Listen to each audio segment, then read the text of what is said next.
Welcome to States and Migration in Europe. In this episode, we will dive deep into European migration law, focusing on the essential principle of free movement within the European Union. There is an increasing debate about migration within Europe, and therefore we explore this principle of free movement that applies to EU citizens and how it relates to the rest of EU migration law. Joining us is a top expert of European migration law, Professor Daniel Thym, who has just published a book on the topic with Oxford University Press. It was published in 2023. Professor Thym brings unparalleled insights into the complexities of migration law, current challenges, and the current context. So, Professor Thym, Daniel, welcome. Thank you, Emmanuel, for having me. So today's discussion is structured to provide some understanding of the extent to which free movement is still an important element in European migration law. That is, the EU was formed as around the principle of the single market from the 1950s onwards, and this principles included the principle of free movement for people. Since about 40 years, there has been a development of EU regulations on third country nationals, that is, people who are not nationals from the EU, and there the principle of free movement is much less important. So let's dive deep into this topic and try to assess to what extent free movement is still an important element in European migration law. First, Daniel, how did you come to study these topics of European migration law? I was an expert of EU studies, EU law first, but then I decided to become a professor. And as a German professor, you have to write books to get the professorship. And I decided to write my second book on migration and asylum. And then came 2015, 2016, where not only in Germany, but across Europe, migration and asylum became one of the big salient topics everyone is talking and discussing about. And ever since, I have not left the field. To the contrary, I delve ever deeper in it, and I discover a lot of fascinating small issues, but also the broader picture remains really fascinating and very important for our societies and for our politics, because asylum in particular can be a poisonous topic which poisons the political debate, also between member states. Yes. I have not understood. Did you move to migration law before or after the 2015 events? I wrote the book, I finished the book in 2010. It was published in 2010. So I moved into migration and asylum long before. But ever since why? 2000... At that moment, why did you move there? Because I thought it was a fascinating, important new topic. It was not so much about asylum at the time, but Germany, everyone told us we have so-called demographic change, which means we are an aging society. So it's predictable that in 5, 10, 20 years from now, Germany just needs migration to survive as a country, as an economy. And that will be the case with many European countries. The population is aging in the east of the continent, in the south. So we need migration, and it's really challenging how to organize it. Interesting, yeah. So there's this notion of Germany will need more migrants, and so you thought that it's an important public Yes. problem, and as a EU lawyer, you decided to move towards this particular topic, and Yes. then it became so much important in the media landscape. And you're a lawyer, so how do you study those topics? What are your research methods? I sit in libraries, I sit at my desks, I read books, I read judgments, I read legislation, and mostly that's done with PDF files and the internet nowadays. So I'm not going out there at the border to talk to people. I mean, I do so occasionally, but I do so indirectly by reading judgments where intelligent people, judges, lawyers, and others have contributed to resolving specific legal issues. So it's a very condensed form of encountering the empirics, the factual situation on the ground through the lens of judgments. But that can be very useful because, as I said, very intelligent people have contributed to this judgment on all sides. So it's a fascinating angle to analyze it. Yeah. So let's dive deep now into the core of the matter. That is, perhaps it's my I am from French background. Now I live in Greece, so perhaps I have some influence from both Descartes and Plato. And so I'm thinking, when you have a body of legislation like European migration law, what is the soul of this body? What is the deep core? For an English audience, it may be perhaps less obvious that we need to have such a structure in migration law, because British law and English law have been produced on an ad hoc basis by case law. But if we take this assumption that there is some spirit, we can talk about Hegel as well, there is some spirit of the law, or Montesquieu. What is the deep spirit of European migration law? Would you say that the principle of free movement is still a cornerstone of European migration law? It's definitely essential. It's a crucial perspective in many respects, but my very general answer would be it depends on whom you ask. I mean, European migration law is the outcome of a very rich and lively political debate between national governments, between the Council of Ministers and the European Parliament, and they all have different views. Also, what the core and the main mission is. So, in a way, it's typically European. It's a compromise of different perspectives, but free movement is definitely a very central axis of all this. And my academic hometown, Constance, it's in the south of Germany. It's right on the Swiss border. Switzerland is not an EU member state, but they participate in free movement and they also participate in the Schengen area. So I experience on a daily basis what it means to cross European borders as a citizen. Some do it for work. I do it mainly for sport or leisure purposes, to meet friends and family. So it's really important to myself. And once you have that free movement within the European Union, in this case, including Switzerland, you must also deal with the other issues such as asylum and the like, because if you have free movement internally, you must have rules who is responsible for asylum, what happens to people who are granted asylum, who receive a positive decision, can they move to another country or not? So free movement is a very central perspective, but in the field of migration, the answer the politicians have given us is not so much people are allowed to move, it's more that they are not allowed to move, but the very fact that there is this answer has its basis in Schengen and free movement. So it's all connected. Yeah, so as you say, and that's an important point of debate, that is, so there is free movement, there is a principle of free movement for the nationals of EU member states, plus you mentioned Switzerland as well. At the latest stage, I mean, the Swiss relation with the EU is an always evolving relationship, but you confirm it still applies on the ground.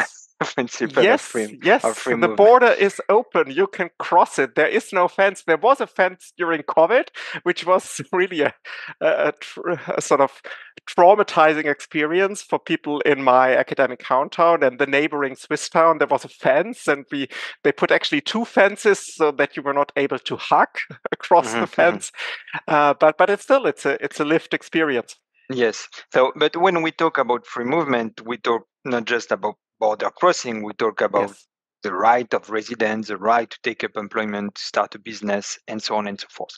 So, and you said that because we have free movement internally, you say we must have rules on, for instance, asylum. So there has been a differentiation between the European law on EU nationals, which is guided by the principle of free movement, and European migration law as it relates to people from outside the EU, outside Europe. So, do you think that this system to allocate asylum seekers among EU member states, to control the so-called EU's external borders, for instance, between Greece and Turkey or between Spain and Morocco, do you think that this body of law of control was made necessary by the principle of free movement inside Europe? Or is it something that came for other reasons? That is, you had restrictive forces inside European countries, and because they could not express themselves inside Europe as they were conflicting with the principle of free movement, they found their possibility of realization towards third country nationals. So, in a nutshell, is restriction the necessary complement of free movement, or is it something that is foreign, separate from free movement, and is not its consequence? And if now by restriction you mean movements within the member states, so from Italy to Norway or Sweden, from Greece to Bulgaria, from Spain to France, and not from Morocco to Spain? Both, because those movements for third country nationals are regulated, as you say. So both. Yes. Okay, but then let's start maybe with the external borders, and then we can move inside. Yeah. Okay. Because the external border, you are the historian, not I am, but my reading of the Treaty of Rome is that at the time they were actually discussing, indirectly at least, the external borders because they decided deliberately that only nationals of the member states, EU citizens as we call them nowadays, would benefit from free movement, and that third country nationals would not benefit from it. At the time, it remained the prerogative of the member states to regulate these issues. But there was never a political consensus in Europe that free movement should be a worldwide experience by everyone. And at the time, it had to do much with the former colonies, of course, because there was at the time after the Second World War quite some movement from Africa, also from the Caribbean, especially to France, also to Belgium and the Netherlands.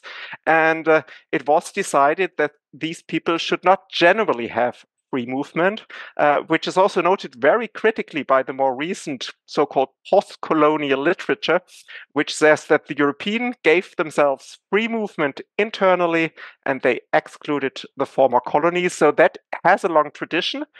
And that tradition was taken up in recent years. And then, of course, you can have a debate how open or closed the border should be. But I think the two things, that external restriction has always been separated from internal free movements. It's really two different issues which are somehow related to each other, but which we should maybe distinguish. And then you can have a very legitimate debate of how open or closed the external border should be. But the fact that we have internal free movement doesn't mean that the external border should be open or closed. I think that's really a separate discussion and issue. Yes, absolutely. That it was framed from the beginning that free movement applied to the nationals of the member states. But there was at the beginning, the big question was, first of all, Europe was an evolving project, which would become the member states eventually. The identity of the member states changed much. And you had also at the beginning this notion that two things. First, that even if a country was not strictly speaking a member state, it could have an association agreement that could include the principle of free movement as it was stated in European law. So it was open-ended for this reason. So you had it with Greece, and you had it also with Turkey, which was never implemented. And then you had other countries, for instance, Tunisia, that tried to negotiate a similar agreement in later. So it was not clear until where the principle would go. So that's the first point. And the second point is that sometimes you had, so we mentioned that free movement includes various things, access to residence first and foremost, but also access to labor market. It has also, even though it's not the core of free movement, some implication for social security transfers. And so you could have some elements of free movement that will be recognized to third country nationals. So it was not everything or nothing. It could be, it's the EU is often like that, open-ended. It has no clear borders generally. So how do you think that at some point they thought, no, we need to put clear borders as far as free movement is concerned? They stop this logic of open-ended expansion, and if so, was it to preserve internal free movement, which was my question, or was it for other reasons? Yes, I don't mind if we disagree, but I actually agree with you that there is, as always, shades of gray. There is not this definite answer, and we have this association agreement. I mean, the case of Greece is an obvious example. In this case, it was also, well, a very first step towards later accession of Greece to the European Union. So in a way, offering free movement to countries such as Greece and others, to a certain extent at least, was a preparation for free movement. And the case of Switzerland and Norway is again different. They do not want to become members, but they are so equal in economic and political terms that we decided to just let them participate in all or most aspects of the single market. So they joined. But also with regard to other countries, and Turkey is a very good example, and Tunisia, it's true, there are provisions on free movement, but if you look at the debate, I mean, you mentioned it yourself, they were never implemented. So there has been political resistance from the very beginning to grant free movement to really non-European countries, and that in a way is a tradition which goes back quite a long time. So, but let's move more towards the present. So, is the restrictions which we see today, is it to preserve free movement, or, well, I said earlier that we should, I think, really distinguish the two. I mean, free movement is one reason why the European Union started dealing with migration, asylum, border controls, because Schengen somehow required cooperation on all these fronts. I mean, you cannot have an internal area of free movement, at least not realistically, if you do not agree what to do at the external borders. You need a common visa. So if there is a visa, you can travel freely within the Schengen area. So all that is not a theoretical condition. So you can imagine a free travel area without these policies, but practically speaking, it was a necessity to cooperate on all these issues. So free movement was the reason why the EU started dealing with all these issues. And then there was a really fascinating debate already at the beginning, at the debate which we still have today. It's how open or closed this external border should be. And at the time, and to a certain extent still today, the European Commission in particular is more in favor of free movement. It wants more openness, and that's of course the tradition, the pedigree of the single market of free movement. So that's their vision. The EU is about overcoming borders. So let's also do it to a certain extent, at least externally. And then on the other side, you have national interior ministries who usually insist more on restriction. And it was not a coincidence that Schengen was originally in treaty outside the EU framework by a couple of member states only, like-minded member states who had similar views, because they also used Schengen to really promote a restrictionist agenda. And they sidelined, at the beginning at least, the European Commission, the Parliament, the Court of Justice, which in their eyes, the eyes of the member states, were far too much in favor of free movement. So in a way, Schengen was really a tool to really force an alternative and also competing vision onto the European project. And what we have seen in recent years is that this more restrictionist view has really become maybe dominant also in Brussels. I mean, look at the policy debate. It's really very much about restriction nowadays, but that's about external restriction. And that's also, of course, because they want to save the European project and also want to save internal free movement. Mm-hmm. To comment on what you said is that first, when it comes to the integration of non-Europeans into free movement. So, first of all, eventually the overseas territories of certain member states were integrated into the principle of free movement by the late 1960s. It was done. It was mostly French territories, and as far as Turkey is concerned, it was not clear at the beginning that Turkey would not join. The member states Yes. had taken a clear commitment with the Treaty of Ankara that they would apply the free movement of people with Turkey. And you had at the beginning, during this period, if you look at some historical documents of sometimes migration officials in the government, they make typology of origin countries, and sometimes they were mentioning the Turks with other Europeans. So it's more in the 1970s that there was this idea that the commitments we have taken with Turkey, and especially in the early 1980s, that the commitments we have taken with Turkey are not going to be implemented, and Germany was pivotal in this evolution. So it was not. And I can very much recommend your book on these topics, from which I've actually learned a lot. Yeah. Thank you. And so, that's the first aspect. And then I fully agree with you when you say that once they removed internal border controls, they wanted to have some visibility on who was allowed to cross the external borders, especially for chasing criminals and so on. So this, I think, is not a matter of debate. That is, one they had decided to remove in theory internal border controls. They needed some cooperation on external borders to prevent criminals from circulating and so on and so forth.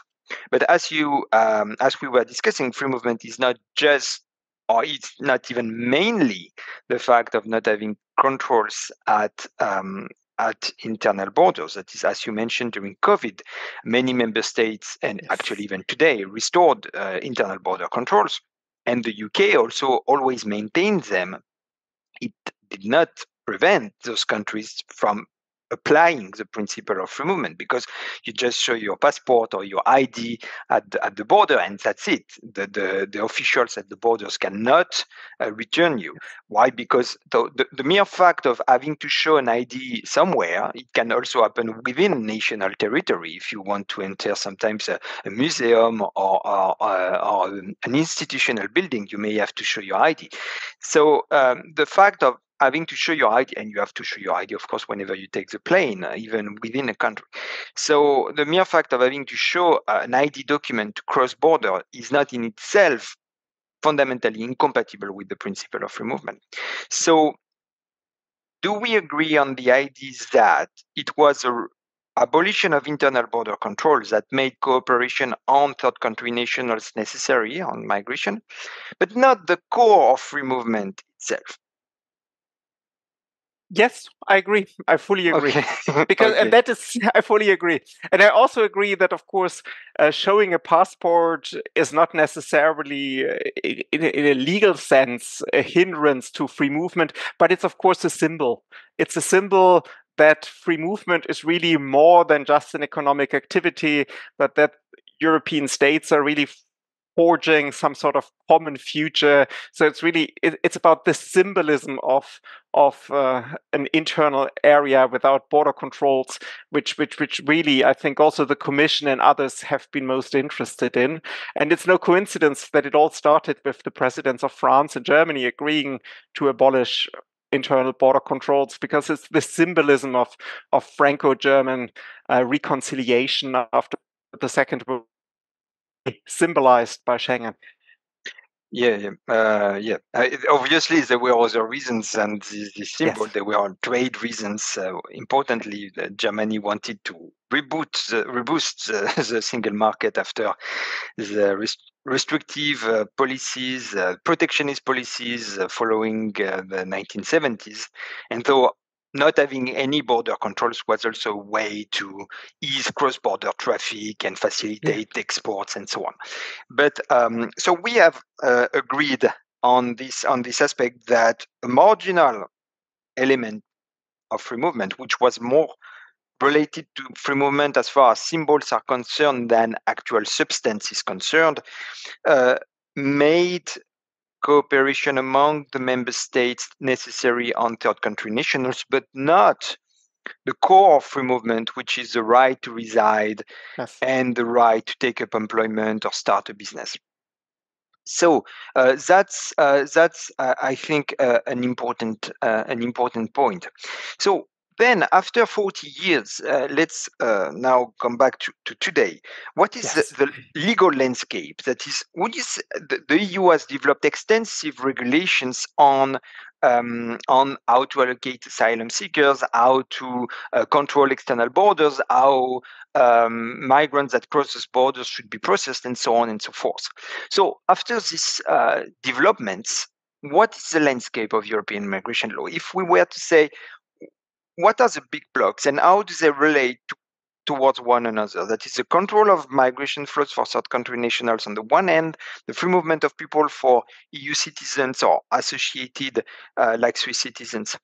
On the other hand, how the two relate to one another? Now, do we have a kind of bicephal migration law in which we have a kind of bipolar, a bipolar migration law which has fundamentally two personalities? Would you say they are of equal size now, or free movement is still dominant? That is, if you go to Brussels in an institution and you say migration, are they going to think free movement or are they going to think control? This is my 700-page book with the 16 chapters, so the landscape is highly complex. And but let me start with the term migration, because you said rightly, I mean, if I go to Brussels and say migration, do they think of free movement? The people in Brussels, especially those in all the EU institutions, would say, no, that's two totally different things, because free movement is for EU citizens, while migration is about these foreigners, these third country nationals, as we call them.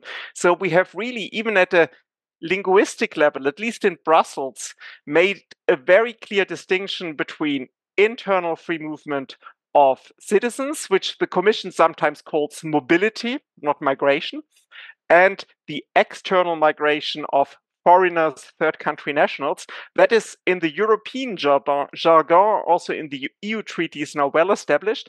And that was no foregone conclusion. I mean, if you could look at the Brexit referendum and the language used by the British government, they spoke of EU immigration. So they didn't make a distinction because they were also very much against migration. So I think at a very also this language shows you that the EU now distinguishes very clearly between EU citizens and third country nationals.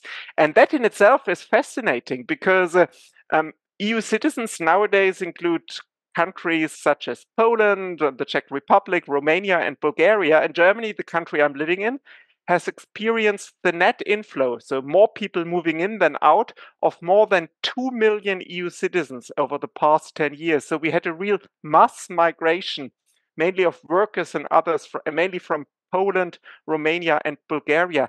And no one talks about it. Hardly anyone talks about it, while the newspapers are full of articles about asylum and foreigners and third country nationals.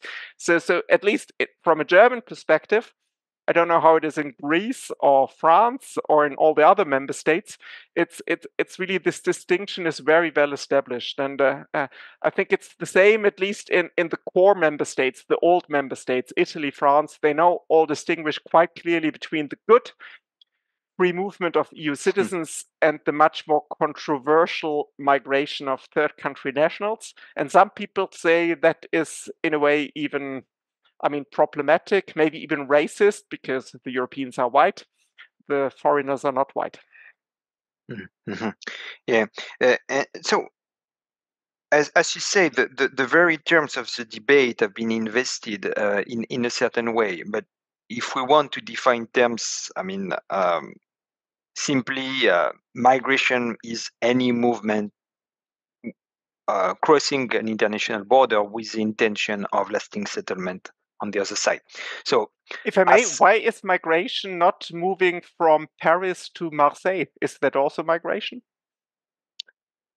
That's internal displacement. I mean, the notion of migration, but different scholars can have different notions about that. But the way I use it, and I think also many scholars in the field use it, is that migration is fundamentally about the state and about exiting your state and therefore creating a connection between two states, a relationship between two states around the movement of people.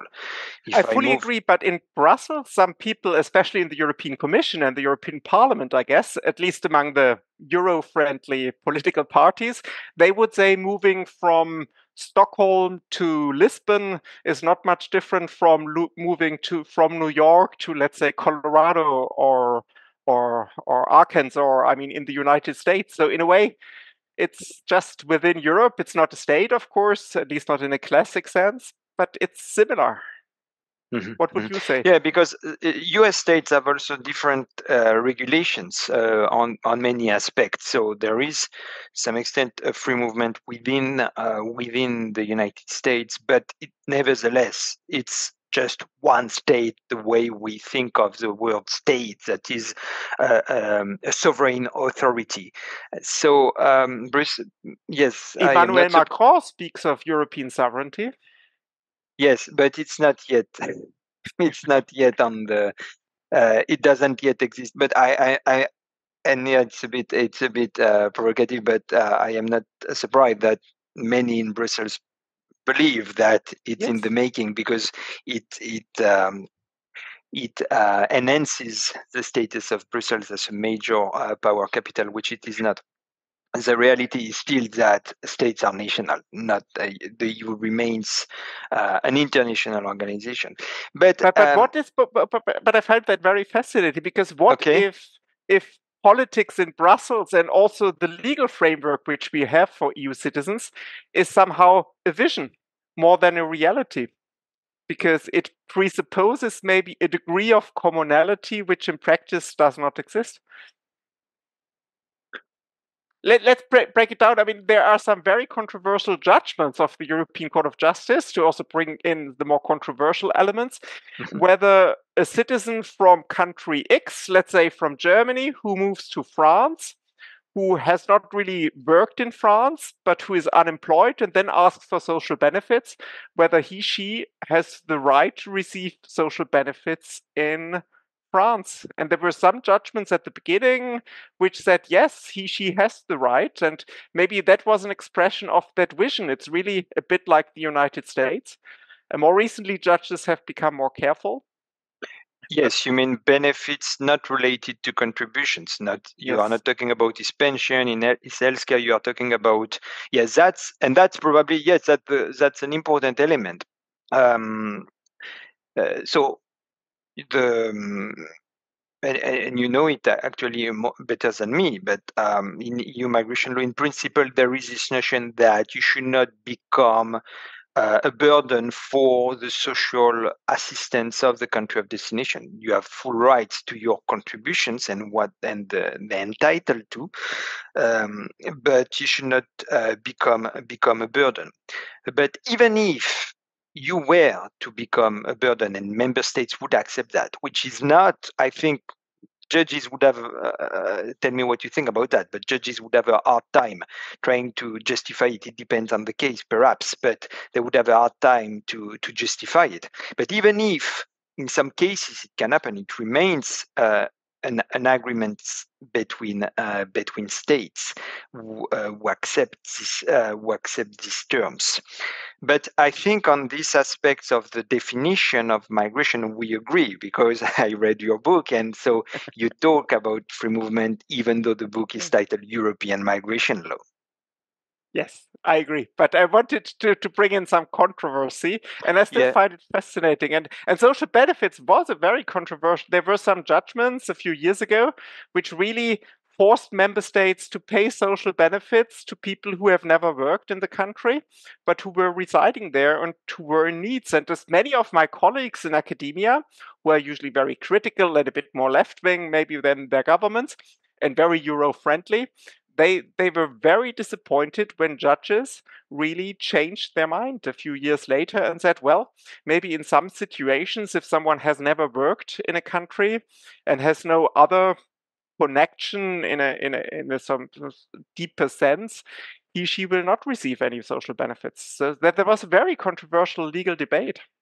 Yeah, but the negotiations with the member states, as far as I have investigated them, are quite clear. That is, you had countries like Denmark, for instance, and others who, as well, who say that should not happen. That is, but you know, especially that's the magic of the law, that the member states may find out 20 years later that judges interpret it differently than they thought they would interpret it. But you say judges do not. Eventually, they still stick to the idea that in most cases, it's always in one way or another, and it's the same in the field of asylum. I mean, we have the Dano case, for instance, was emblematic of this trend.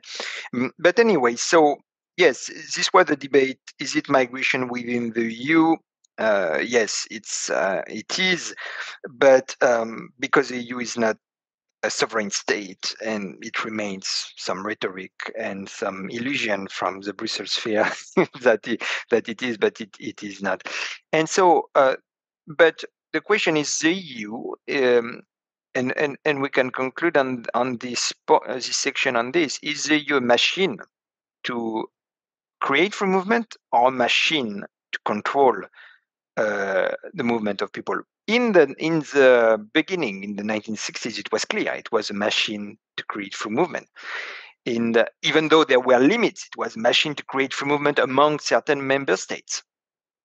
But today, is it still a machine to create free movement, or is it a machine to restrict the movement of people? I mean, internally it does. I mean, internally, the EU is still very much fostering migration. I mean, Germany would not have experienced the inward migration of more than 2 million, mainly Polish, Romanian, and Bulgarian citizens over the past 10, 15 years without EU law. So in a way, EU law is, yes, it's a machine which produces support free movement, but we should be careful. Only the free movement of workers and some other privileged people, such as students. We do not have the free movement of people who are, as we discussed, not economically active, as it's usually called in a more legal or technical language. So people who do not work, they do only have a right to free movement if they are rich enough. So let's put it very bluntly: poor Roma, ethnic Roma from Romania or Bulgaria, they do not have a right to free movement unless they find a job. Yeah, I mean, more specifically, they don't have a right to free movement if they request social assistance in the country of destination. And we'll have a next episode on Romani people with Julia Sardelli soon. So that's. I will listen to it. Fascinating topic. But I mean, in law, those Roma people who are citizens of Romania or Bulgaria, they have the right of free movement. But if they happened, as we were discussing before, to be a burden on the social service of the country of destination, then this is a limit of the free movement. So here, I think again we agree that the EU remains more of a machine to create free movement within certain limits than a machine to control the movement of people. I think we agree on that. For EU citizens, for third country nationals, it's really different, I think. Yes, but all in all, it's more, and for third country nationals, member states are more than willing to cooperate. They don't need EU support to control. So it's so the distinctive nature of the EU remains of creating free movement among countries that are themselves quite restrictive in terms of migration policies, other things being equal. And you say something which is very true, and on which, and I think is very important. You say Germany received millions of people from Poland and other Central and Eastern European countries over the last decades. And you could say something similar with the UK. And other European countries, for instance, Spain, Italy, all receive very large numbers of migrants from those. So it depends on in certain countries, you have more migrants coming from inside the EU than from outside. And in few, even in the UK, you would consider the UK is traditionally an overseas country, is open to. You have more letters from Australia in the mailbox than from Belgium, supposedly, And even in the UK, while the UK was part of the EU, you had more foreign workers who were EU nationals than were not EU nationals. So you have a very big movement of migration flows within the EU. And as you said, and that is very important, in most cases, we talk about it much less than about third country nationals. So, of course, there were moments in which there were heavy debates about them. So this was so-called Polish plumber and the posted workers. But my view on that, and you will tell me if you agree, that you had this debate at the beginning when, for instance, Poland joined, when Portugal joined in the 1980s, there were debates about that. And so, but as time passed by, you have less and less debates. Who now is going to complain about the Polish plumber in 2024? Nobody. And we are happy if they come because actually, everyone in Poland needs skilled workers. So most plumbers people are would very say much that, yes. in need. Perhaps except a few plumbers who disagree that we need them, but I think the overall majority of people who would think that. And so that's another element that is actually, at the end of the day, you could draw a conclusion that the sustainable policy is free movement, not restrictions. Because once free movement is in place, the debates tend to disappear after a while. Once restrictions are in place, debates keep increasing. What would you say about that? Well, I mean, the UK is the first obvious counterexample that free movement will not always win, because free movement was a major reason why the population voted for Brexit in 2016, a long time ago, but still it was a big issue. And let's take Germany, because that's the example I know best. And I think the same applies to the Polish plumber in France. I mean, Germany did not open the labor market for Eastern Europe until the early 2010s. So there was a transitional period of a few years where member states could restrict free movement even after accession. And Germany used that transitional period after the enlargement of 2004 to Poland and several other countries. And there was a reason for that. At the time, Germany had 4 million unemployed citizens. So opening the labor market would really have caused the kind of resentment which you just mentioned, the German plumber saying, hey, come on, why is the Polish plumber coming in? Maybe asking their customers a bit less money because they want to succeed in the market. So there is an indirect competition, and that has completely changed over the past 15 years. There was an economic boom. And in that economic boom, it's just now the contrary. German companies are desperately looking for skilled workers, and many of them come from EU member states. I mean, there are currently around 4,000 Romanian doctors working in German hospitals. And that's also a problem, by the way, because these Romanian doctors were trained in Romania at the expense of the Romanian taxpayer who paid for their education. And then they learn German and move to Germany, and they don't have enough workers in Romania. So in a way, I think it really depends also on the context whether free movement becomes controversial or not. You think it could become again controversial if economic conditions were to change? Yes and no, because I mean, I do a lot of policy advice, and here in Germany at least. And if you look at demographic projections, I mean, the evolution of the population, you realize that in almost all European countries, with the exception of France mainly, the population is declining massively. So it's really, most European countries are really in need of workers, and since free movement is limited to those who work, not to those who ask for social benefits, it's really a very beneficial free movement, where I think also most politicians and also ordinary citizens understand intuitively that it's useful migration. So I think it's not controversial at the moment, and I don't think it will become very controversial for the reason I just mentioned. Everywhere in Europe, especially in the countries where most people have left over the past years, Poland, Romania, Hungary, and others, they also see a massive population decline in the next 10, 20 years. Yeah. No, but and for the UK, I mean, let's make a counterfactual and let's imagine Brexit. There was no Brexit vote in 2016. Today, in 2024, I am almost certain that nobody would care about Polish immigrants in the UK. So it's the exception that confirmed the rule, in the sense that it was very polemical at the beginning, especially because, as you mentioned, Germany did not open up to those migrants immediately, while the UK did, and so they received a very large inflow of people comparatively. And so it was polemical at the beginning, but as my intuition is that over time it becomes less and less problematic, because wage standards tend to equalize as people move.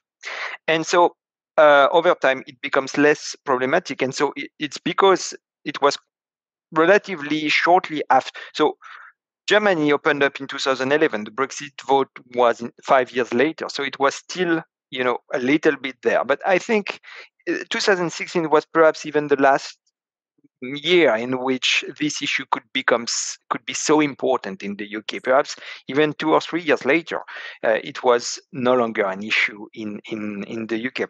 So at least that's my conception of it, that free movement actually is more sustainable than controlled, because people end up on the labor market, they find jobs or they don't find jobs. If they don't find a job, they go back and they can always come back. Whereas restrictions put people in marginality. They work in the black market, they become petty criminals sometimes, and this creates a lot of resentment in the local population. So and though which want even more controls, and so on and so forth, and it's a vicious circle. But that's my view on it. We don't need to elaborate on it unless you would like to. I think for the intra-European context, yes. I think for the extra-European context, like migration in a more narrow sense of third country nationals, I would not agree, because first of all, countries can control immigration. They can never control it fully, of course. It will always happen. But if you really establish very strict restrictions to movement, you can block it. Not internally within the European Union, because we have green borders, and even if we have border controls, and at the moment we have border controls between many member states, you can still get across because there are only some policemen at some border crossing points, and in between you have forests. So even the border controls we have nowadays between countries such as France and Italy, they are not really very hard controls. It's just symbolic policemen which are visible, which are signaling to the population there is someone on the border, but if you want, you can get across. But that is different for the external borders. For the external borders, I think if you have strict policies, you will never control migration fully, but you will limit and reduce the number of people getting in. And that is maybe even a necessity, because given the immense economic disparities on this world, this immense economic inequality on this planet, I mean, very open borders towards the rest of the world would just not work. At least not in the sense European wanted to work, that they remain rich. Yeah, just to specify, I'm not meaning open borders. This was the debate we had earlier. You can have border controls to find out criminals and so on, but not allowing people to work, I think, is counterproductive. And Okay. you can chase criminals by border controls. I think states have a very hard time in preventing migrants from crossing borders. And we see it every day inside the EU. There are large population of irregular migrants in the UK as well. It's actually very hard to prevent everybody from passing. You can use border controls to find the criminals. Finding normal people becomes a very big burden. And then if you don't give those people a normal status when they are in the country, you end up creating marginals. Anyway, but what do you think? Let's do a different counterfactual. If Greece tore down the fence which it has built towards Turkey, if Bulgaria opened the fence which it had built towards Turkey, and all the policemen went home and had a nice time with their families, and if Spain that's not what I am abolished the saying. fence towards Morocco, would the number of people stay the same who cross? Oh no, the number of people would increase. That's for sure. Yeah. But I'm not saying to put down the fences. I'm saying that those fences can help track criminals. That's the function of the police, to track criminals. But if you expand the notion of criminality to anyone who moves, then you make your task impossible. So here we differentiate controlling people, and if you enter a stadium, you will be controlled. They may check for your bags. So that's normal. And whether you have a ticket. And I just let me be clear, I'm not defending fences or anything. I'm just trying to understand. No, but we can defend fences if they fulfill a clear function that is realistic. If they are here to think that you will prevent anybody from crossing, that becomes an illusion. And I think the overall problem of migration in Europe is that you were mentioning earlier, do we live in reality or in illusions? Here, it's an illusion. And so you can have border controls. You can control people to make sure that they are not criminals, they have not been convicted of something, and so on. But once people move, giving them the ability to work, to start a business, to go back and forth, is actually the best strategy to avoid having problems with those people. I think that's a lesson we can draw from, because from the European experience, people say, "Oh, in Europe, migration flows were not so important." That's totally wrong. You had countries like Poland or Romania who had very big migration potential, and they were much poorer than the others. So gradualism. You mentioned that there are big disparities in the world today, but gradualism also is the way to address disparities. But anyway, let's not move too far on this topic, and let's stick to European migration law, which is our topic for today. And so we agree that free movement is a major aspect of European migration laws, that the EU is to a very big extent a machine to create free movement within countries. My last question for you is: do you think, nevertheless, the EU has contributed to passing some elements of free movement to third country nationals?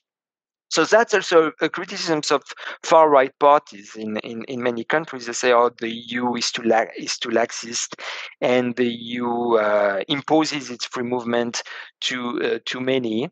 Is it true? Does the EU really manage to transform policies towards third country national by including some elements of that we would relate to free movement?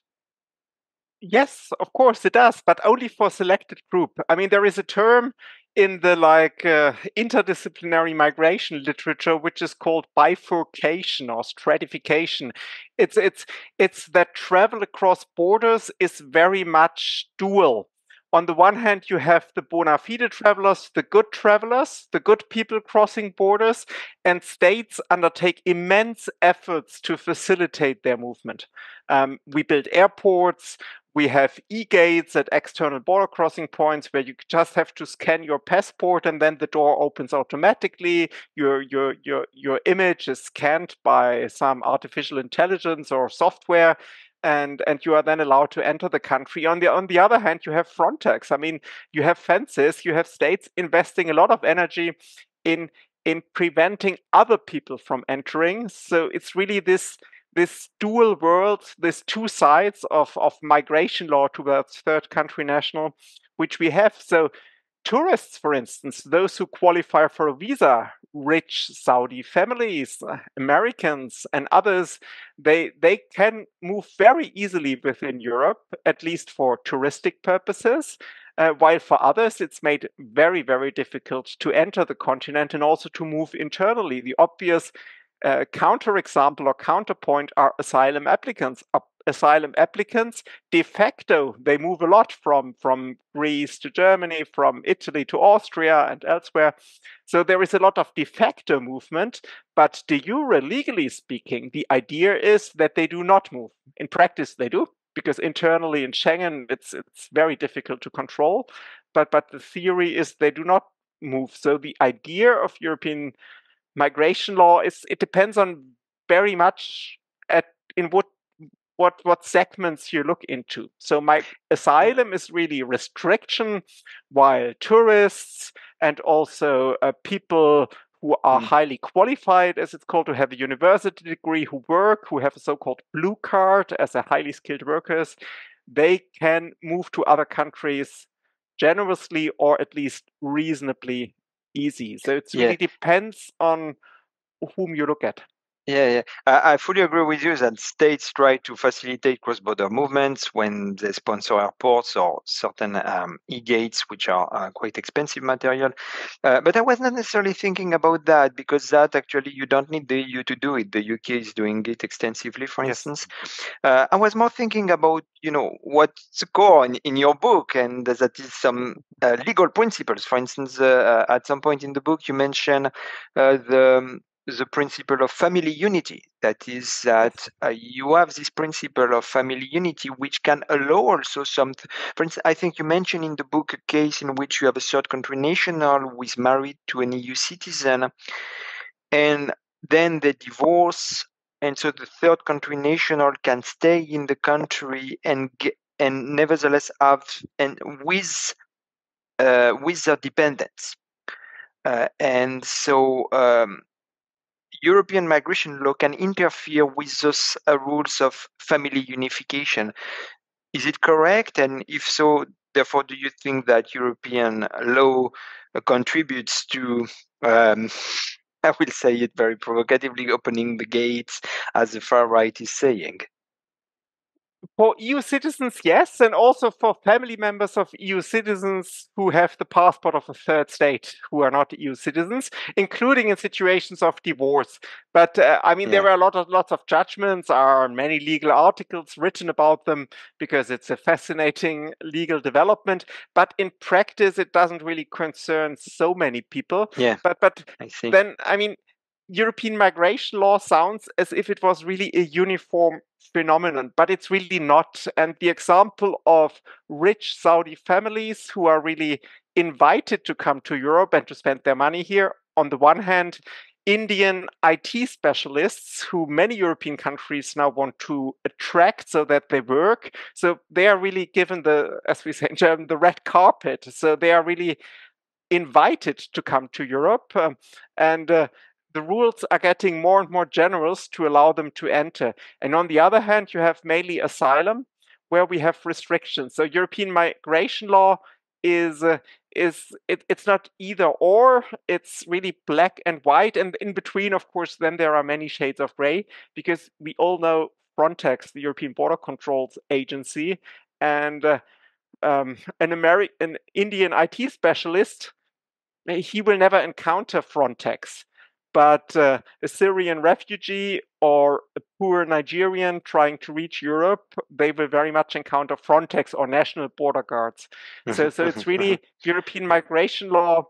I mean, at a very abstract level, it's these two worlds. And then, of course, the detail is very much contested and is also contested with regard to free movement because, I mean, as I said earlier, member states and the EU and the member states through the EU really try to limit the free movement of asylum seekers, but that creates a lot of tensions between member states because we have a lot of movement de facto.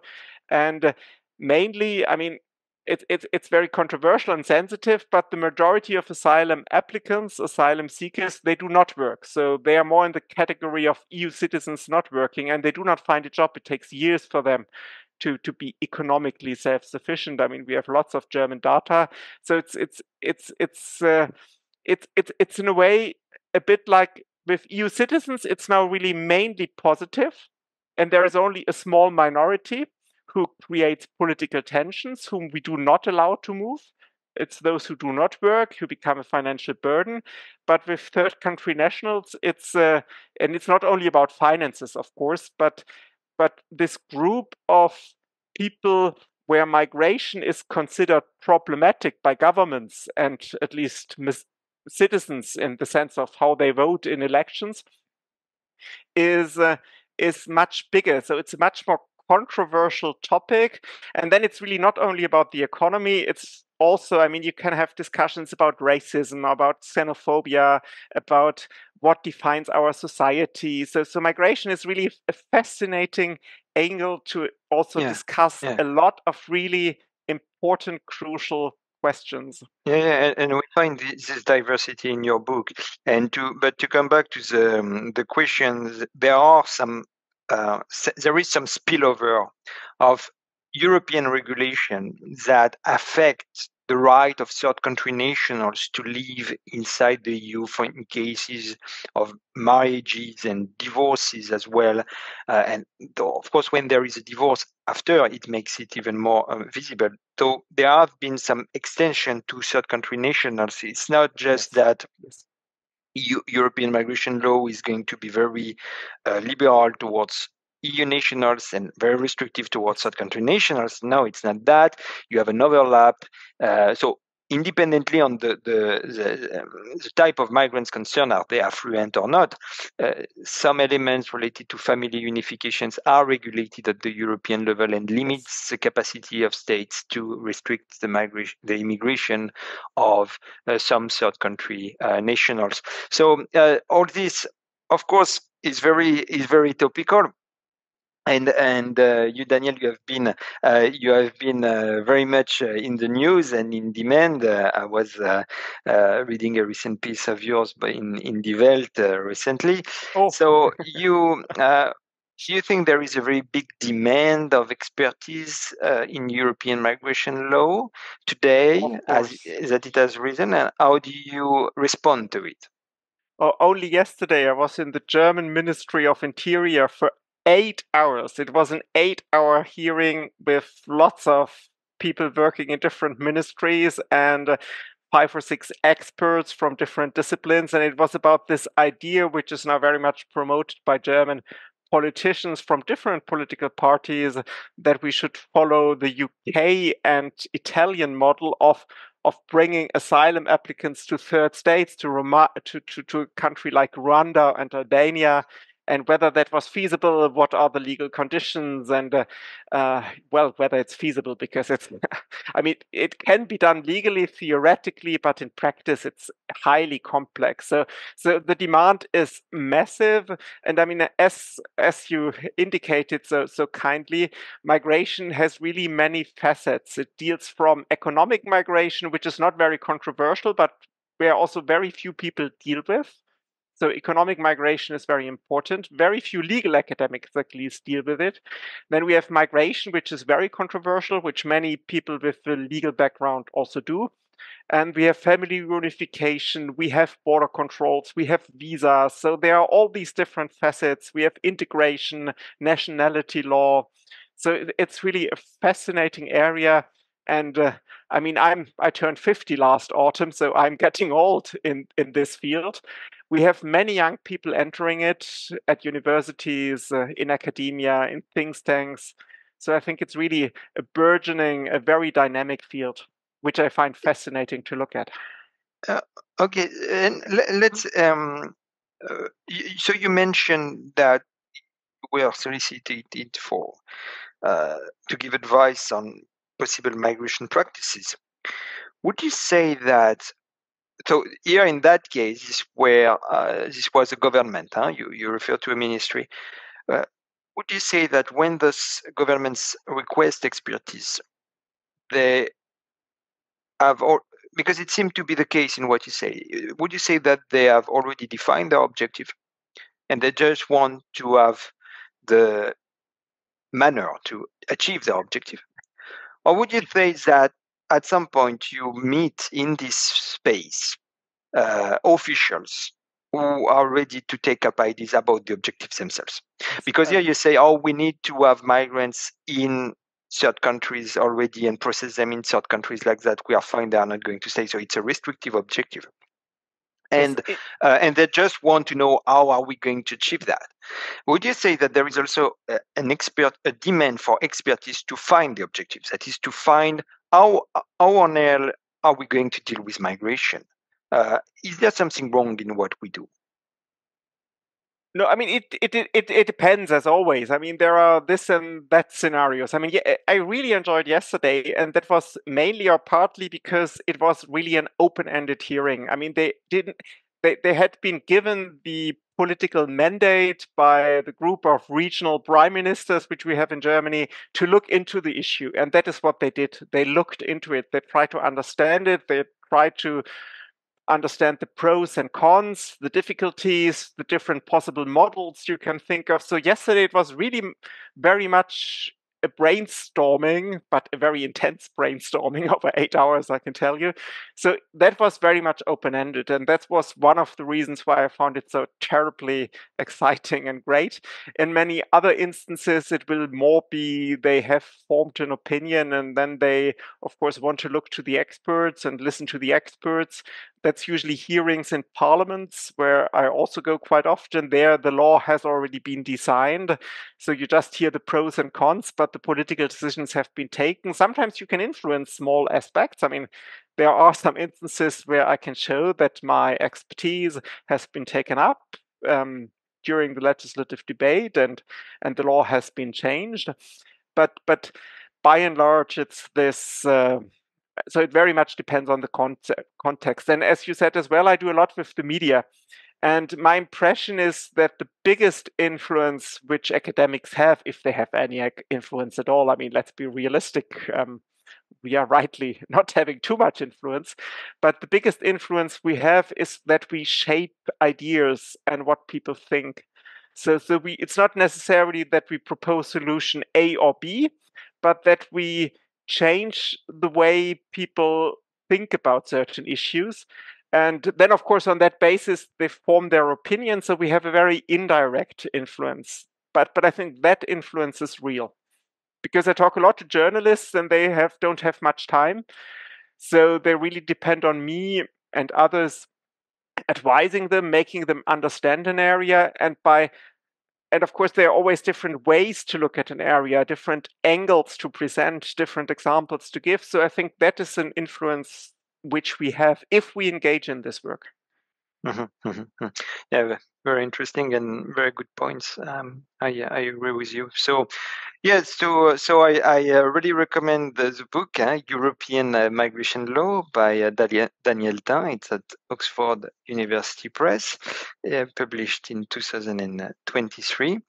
So we have reviewed various aspects of it, focusing on the status of free movement within this very complex and diverse body of legislation, recognizing that it remains a major aspect of European migration law, and some elements of it have been transferred to third country nationals. So we had also a discussion whether free movement is a more sustainable policy than control. and last, some reflection on how intellectuals and experts can try to influence the way the people think about these questions and the way policymakers try to find solutions when they are confronted with a serious predicament related to human movement and European migration in migration in Europe. So thank you very much, Daniel. Last, would you like to tell us where listeners can follow your work? Yes. If they speak German, they just have to read the different newspapers and watch television. I'm regularly there. If not, I occasionally write blog posts on the Verfassungsblog, which very much serves an international audience nowadays, but also the Odysseus Network. Odysseus Network, easy term. It's based in Brussels and it brings together networks on immigration and asylum. I do a lot of work there, also in blog format, including on the new legislation which will be adopted in the next weeks on asylum, because after 8 years of negotiations, the European Parliament and the Council have finally agreed upon several pieces of legislation to change EU asylum law. That is, of course, very, very important, but I can tell you it's really terribly complex as well. If you add up all the documents, it's more than 800 pages. It's a real nightmare, including for an expert like myself. And it's my ambition, together with other colleagues from Odysseus, to help people like really find a way through this jungle of very complex legislation. And we will do so in a series of blog posts on the Odysseus blog. All right. Okay. Thank you. Thank you very much, Daniel. Thank you. Have a good day.